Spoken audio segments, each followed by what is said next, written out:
ទម្លាប់បរិភោគអាហារប្រចាំថ្ងៃរបស់អ្នកគឺជាកត្តាកំណត់នៃសុខភាពរបស់អ្នកគឺជាអ្នកជ្រើសរើសដោយខ្លួនឯង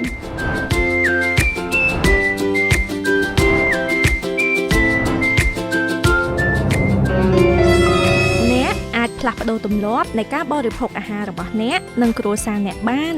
អ្នកគ្រាន់តែបដិញ្ញាចិត្តអនុវត្តឲ្យបាននៅហូបអំបិលតិចជាង1ស្លាបព្រាកាហ្វេ5ក្រាមក្នុងម្នាក់ក្នុងមួយថ្ងៃហូបស្ករតិចហូបខ្លាញ់ឬប្រេងឆាតិចវាមិនពិបាកទេ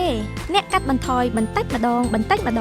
នៅក្នុងអាហាររបស់អ្នកនិងកាត់បន្ថយស្ករនៅក្នុងភេសជ្ជៈអ្នកឲ្យបានតិចវាងាយស្រួលធ្វើអ្នកមិនចំណាយពេលវេលាឬប្រាក់កាសបន្ថែមឡើយសូមធ្វើទាំងអស់គ្នាពីថ្ងៃនេះបន្តិចម្ដងធ្វើជាប្រចាំ